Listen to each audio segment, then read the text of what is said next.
What's up, gamers? If you're following the retro emulation scene, Powkiddy is a brand you've probably heard of. But Powkiddy is not a company that has really impressed me in the past. My perception of them has always been that they use cheap components to produce cheap products that just look interesting enough for a quick cash grab. And that's not good enough for me. I'm a man who does his best to be excellent no matter what I'm doing, and I expect the same from everyone else. Don't half show up. Earn everyone's respect by doing the best job you can do. Now, I realize that I don't always succeed at that. Sometimes I fail. Thank God there is grace for those failures, and sometimes others will fail also, and I will extend the same grace I've been given to them. But Powkiddy frustrates me because they don't seem to care whether they succeed or fail, at least not until now. This is the Powkiddy RGB30, and over the past month, I've been testing this strenuously to find the cracks. It's not perfect, but they made me believe that they're trying, and that really excites me for the future of Powkiddy. I'm not gonna lie, this has become one of my favorite retro devices of 2023 in a very short time, and I can't wait to tell you what is excellent and what needs to be shown some grace. But as we get started, I just wanted to take a moment to say thank you to you. I know there are a gazillion other videos you could have chosen, but you clicked on this one, and that truly means a lot. I'm working hard to bring you quality content and gaming recommendations, so I appreciate the view, and I hope you'll consider sticking around for a while because I have a lot more to come. Let's get into it. The RGB30 is unique in that there are a ton of vertical handhelds like the RG35XX Plus that I'll be reviewing soon, and there are a ton of horizontal handhelds like the Retroid Pocket 3 Plus, which I reviewed earlier this year. But the RGB30 doesn't really fit either. It's not vertical because the controls are on the side, but it's not really a traditional horizontal device either because the screen isn't 16:9 or even 4:3. In fact, I don't know of any other gaming console on the market as of December 2023 that has a screen or form factor like this. And I applaud Powkiddy for this out-of-the-box thinking. I absolutely love how oddly different this is. This screen has a 1:1 aspect ratio. It is a 720 by 720 4-inch display, and I think they've really nailed it for the retro gaming niche with this display size. Most devices in this market either have a 640 by 480 4:3 display or a 1280 by 720 widescreen display. Now, the 4:3 displays are pretty good for most 8 and 32-bit systems, but they're not so great for vertical arcade games or Nintendo DS. And 16:9 displays are great for more modern widescreen games, but most of these machines aren't powerful enough to play those. This 1:1 display makes everything look great. There's more room for the dual screen DS, more room for vertical games, more room for Pico 8, and honestly, more room for those 4:3 systems too. Look at New Super Mario Bros. On the R36S, which is a 4:3 display, compared to the RGB30. That is a significant difference. And it's not just that the screen is larger, the resolution is also higher. We have a higher pixel density on the RGB30, and the color saturation, at least to my eyes, is also much more vibrant. It's very hard to show off just how great this screen looks recording it like this, so I'll just say this to Powkiddy: well done. This display has set a higher bar of excellence that I want to see you reaching for. Let's go. Also, if you're watching this and you want to sponsor a video or send me a review unit of your next great product, I might be interested. Let's talk. One of the other things I have to give them huge props for is the game collections that ship with this device. I've reviewed quite a few retro handhelds on the channel this year, and this is hands down, no doubt, 100% for sure the best collection of ROMs that I've seen come with any device. A lot of these companies boast that you'll get 6,000 games or whatever, but then you boot up your device and you find a lot of duplicates. You find a lot of hacked ROMs. You find a lot of ROMs that are in Japanese instead of English, and that's fine if you speak those languages, but I don't. I only know that this says Mario because I used Google Translate. So it's really exciting to see Final Fantasy VII on here, but it's way more exciting to boot Final Fantasy VII and find all the menus and dialogue are in English, and that's the way it's been with these collections. Now, this comes with 10,000 games, and they're not all in English, but literally all the ones I've been interested in so far have been, and that's not something I can say about any other retro handheld I've tested this year. Not only are they the North American versions of these games, but they're also set up in alphabetical order. They have box art available. There aren't any duplicates that I've seen. Seriously, look at what comes with the R36S. This is what you see a lot of with these systems out of the box. Box art or a screenshot on a few random games sporadically, games all out of order, some of them start with numbers for no reason. It's just a mess. And sure, you could take the SD card out and go through all these collections and delete and move and organize and rename, but who wants to do that when there are literally thousands to go through? Powkiddy got this right, and they deserve some praise for that. One of the other excellent decisions they made with this device is that it ships with Gel OS. That stands for Just Enough Linux Operating System, and this is probably my favorite retro OS. It looks gorgeous on this display too. Gel OS, or Jealous, is really awesome for a few reasons. One is it seamlessly works with Retro Achievements, which is a community-made achievement system for retro games. You can make a free account online, then sign in on here, and when you complete a task, a little notification pops up and tells you what you achieved. I'm not usually a trophy hunter, but I have to admit that it is really cool to see this while playing Super Mario 64, for example. It also integrates with Scraper, which is another free service. Scraper sets all your ROMs up with box art, gameplay clips, game descriptions, fan ratings, and more. And I absolutely love seeing those things as I'm perusing through the games on here looking for something to play. It's so helpful. Another way it uses those gameplay clips is for the screensaver. When the screensaver starts, it shows random clips from the games on your card. You can advance to the next one by hitting right on the D-pad, and then when you see something that looks interesting, you just hit start to jump into that game. It's a really cool feature, and it's just fun to see all these random games pop up on the screen. Another awesome feature is that Gel OS gets over-the-air updates thanks to the RGB30 having Wi-Fi capabilities, and the developers seem to be putting out bug fixes and new features just about every week. I mean, they're actively trying to improve your gaming experience and not charging you a dime for it. That's incredible. But this isn't a Gel OS review, it's an RGB30 review. So what about the hardware?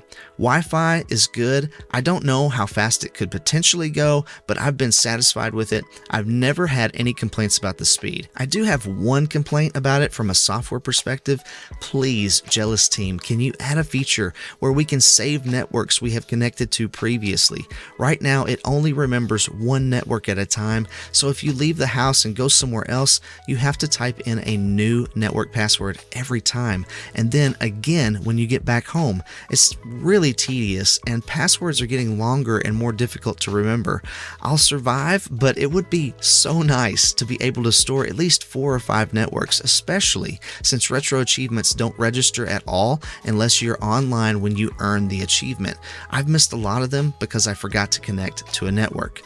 Anyway, back to hardware. Sound-wise, this does have stereo speakers. They sound alright. I've heard better. I've heard worse. They get the job done. One weird bug I've encountered is that about every 3rd or 4th time I boot this up, the audio just doesn't work. But after I reboot it, it does. It's like the audio drivers don't load right or something, but I bet that it will be fixed in a future update. This also has a 3.5mm audio jack, and in my testing, I was initially using a pair of earbuds that had a microphone built into the line. Things sounded weird, like parts were missing. Turns out that's because they were missing. You cannot use headphones that have a built-in microphone. For example, I was playing Star Wars Rogue Squadron, and I thought, I remember there being more dialogue in this game. Well, I was hearing some of the sound effects and music, but none of the dialogue. That's when I realized it only supports true stereo headphones. So I'm going to put an affiliate link below in the description to an affordable pair of earbuds that you can put in the case and carry with you if you're interested. The RGB30 runs off a quad-core RK3566 CPU working alongside the Mali G52 GPU and 1 gig of LPDDR4 RAM. This is a pretty common setup for these Linux-based handhelds right now, and that's part of why Gel OS has such great out-of-the-box support. This also has a 4100 mAh battery that gets 8 hours of game time. that's not entirely accurate. I'm sure if you just played Atari 2600 games all day with the screen dimmed and the Wi-Fi off, sure, maybe you could get 8 hours, but I don't think many people are going to do that. They're going to play a variety of games. I did a battery test using Perfect Dark from the N64. I felt like this would give us a more realistic estimate. It's not the most difficult ROM to run, but there is a reflective floor in this scene and some lighting effects going on. It's a good upper mid game to push it a little but not blow it up. In my test at 80% brightness with the Wi-Fi on, it took 2 hours and 35 minutes to drain the battery from 100% to 20%. So you should be able to get 3 hours out of 3D games on here, and probably 4 to 5 hours if you're playing a mixture of games across the board. I would not buy this expecting to get 8 hours, but 4 to 5 hours isn't bad. I think that's perfectly respectable. No one needs to be playing that long anyway. Go outside and touch some grass. Go for a walk with a friend. Get some face-to-face interaction with a person. It'll be good for you. Controls are where things get a little disappointing for me. They're not bad. They're really not. They're just not excellent. They need a little grace. The D-pad and face buttons are too soft. The start and select buttons are too loud.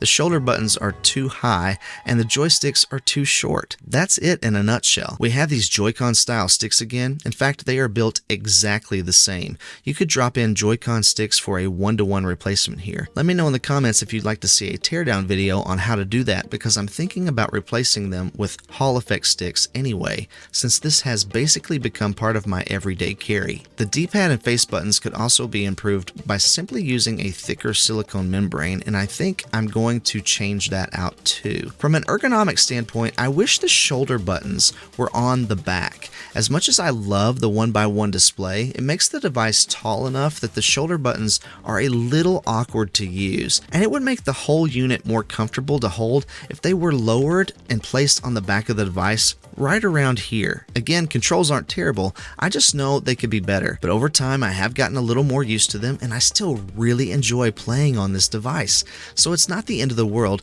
but this is a review and I have to be honest about what could be improved. All in all, I think this is a huge step forward and in the right direction for Powkiddy, and I hope to see them take more steps toward excellence in future releases. I always try to test out pocketability with these devices, and I'm happy to report that this is technically pocketable. And while I wouldn't want it on me all day or in my pocket on a hike or something, it will fit comfortably enough for a trip to the grocery store to pick up some fresh apples or whatever. Science break: did you know that an apple a day has been proven to reduce bad cholesterol by up to 20 points, wake you up in the morning as much as a cup of coffee, and reduce your risk of cancer? An apple a day truly does keep the doctor away. Anyway, how's the performance on this thing, Bo? I'm so glad you asked, Trogdor64. As expected, everything 32-bit and lower performs excellently here. No problems whatsoever. You can play GBA, Super Nintendo, Atari, Sega Genesis, all of that stuff to your heart's content. After that, it becomes a little more hit or miss. I still think we're 6 months to a year away from a sub-$100 device that can play everything up to Dreamcast and PSP flawlessly, but for $90, the RGB30 is doing a pretty awesome job. I would say 3/4 of the Nintendo 64 and Dreamcast libraries are playable, and some of them are even flawless. PSP and Nintendo DS also run a great portion of their libraries, but PSP doesn't take great advantage of this screen because the games are 16:9 and it's just going to look a little small compared to the other systems. And any DS game that requires touchscreen functionality for gameplay will basically be unplayable here because the display is not touch enabled. But at the same time, I can play Mario Kart DS on here and have a blast, or Final Fantasy VII Crisis Core, which has some pre-rendered cutscenes that still look amazing to this day, and that's really awesome. I also wanted to point out that I purchased my unit from Amazon on sale for $95. Powkiddy has it on their site for $90, but my Amazon listing came with a hard shell case that the RGB30 fits in perfectly, and I love it. It's really nice. You can see it in the unboxing video I did earlier. I didn't have to guess and hope for the best when ordering a random hard drive case online, and I can literally throw this in my backpack and take it with me anywhere without worrying about it getting broken. I honestly can't recommend this thing enough. I'll have an affiliate link below, and using it will help support the channel at no additional cost cost to you, so thank you for using those links. It really helps out and keeps the channel going. This is definitely turning out to be one of my longer videos. If you've made it this far, I'm assuming you've enjoyed it. I would love for you to continue that enjoyment by clicking subscribe and becoming a part of the Bono's gaming community. I'm hoping to get monetized by the end of this year, but I can't do it without viewers like you. I'd also love to hear from you in the comments. What do you think about the RGB30? Did you know it also comes in black, purple, yellow, red, and green? Do you have any questions about it? Let me know down below. Stay kind and encouraging out there, and as always, I'll catch you on the flippity flip.